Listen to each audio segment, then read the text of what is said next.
Abandonment to Divine Providence by Jean Pierre de Caussade, translated by E.J. Strickland. Dedication, Introduction. Dedicated to Saint Joseph, the one chosen shadow of God upon earth. Father Faber. Thou hast hid these things from the wise and prudent, and hast revealed them to little ones. Yea, Father, for so hath it seemed good in thy sight. Matthew 11:25-26. Introduction. The Reverend Jean Pierre de Caussade was one of the most remarkable spiritual writers of the Society of Jesus in France in the 18th century. His death took place at Toulouse in 1751. His works have gone through many editions and have been republished and translated into several foreign languages. The present book gives an English translation of the 10th French edition of Father de Caussade's Abandonment à la Providence Divine, edited, to the great benefit of many souls, by Father H. Ramière, Society of Jesus. A portion of this remarkable work in English has already appeared in America, but many readers to whom this precious little book has become a favorite will welcome a complete translation, especially as what has already appeared in the English version may be considered as merely the theoretical part, whilst the letters of direction, which form the greater portion of the present work, give the practical part. They answer objections, solve difficulties, and give practical advice. The book thus gains considerably in value and utility. It is divided into two unequal parts, the first containing a treatise on total abandonment to Divine Providence, and the second, letters of direction for persons leading a spiritual life. The treatise comprises two different aspects of abandonment to Divine Providence. One is a virtue, common and necessary to all Christians. The other is a state, proper to souls who have made a special practice of abandonment to the holy will of God. The letters of direction, now for the first time translated into English, were addressed to nuns of the Visitation at Nancy. Father de Caussade had been stationed in this town for some time, and when later he was called away, his letters to the nuns carried on the powerful influence he had exercised over them.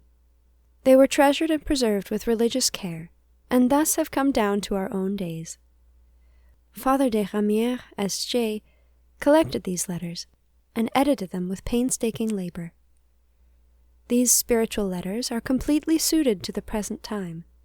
Catholic spiritual life being ever the same, there is nothing in them which might require alteration or revision. Directors of souls will find them an answer to the daily and constantly recurring difficulties and trials of the interior life, from the initial difficulties of beginners to the hidden trials of souls of great sanctity. Whilst the letters, from the fact that they were originally written for the direction of nuns, are chiefly intended for religious, yet earnest people living in the world will derive from their perusal a most efficacious means for the attainment of resignation and peace in the midst of the worries and anxieties of life.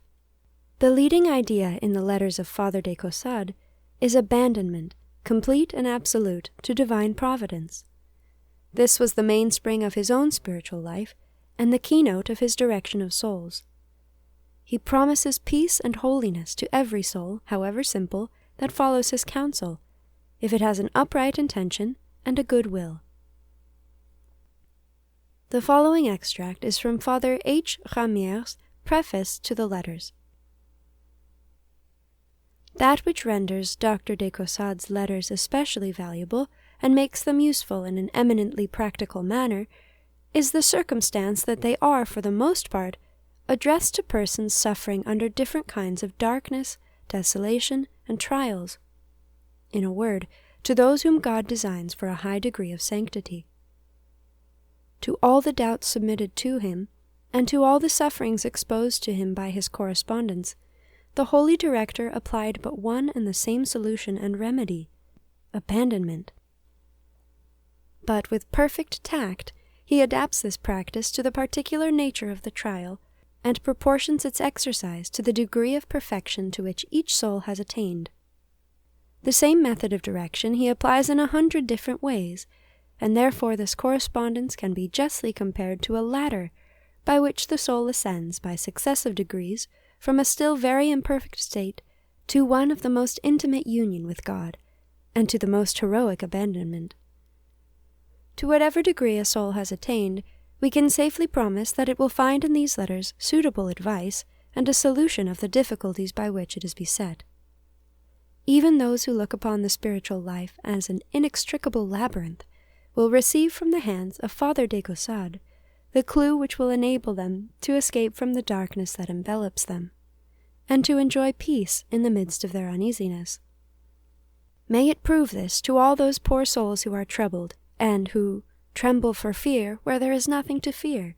Psalm 13. May this book realize the message of the angels, and bring peace to souls of a good will.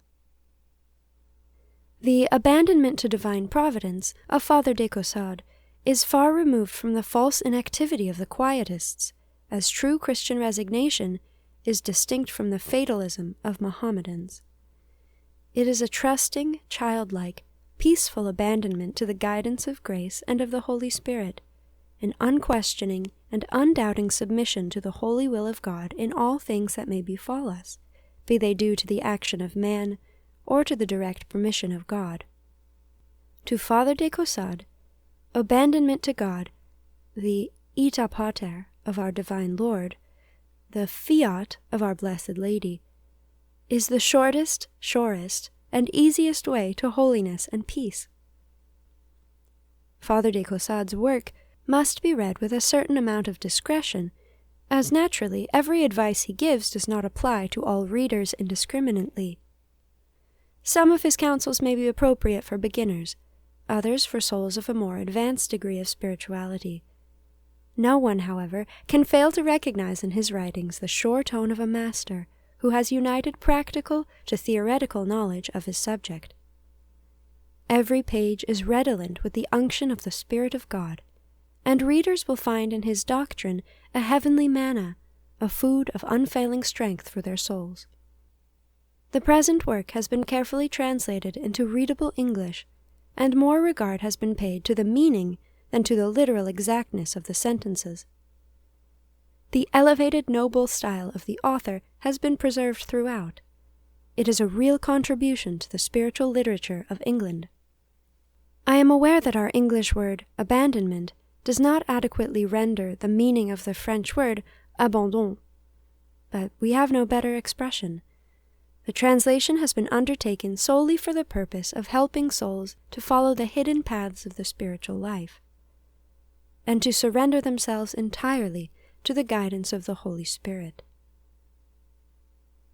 Dom Arnold, OSB, Buckfast Abbey, Feast of All Saints, 1921.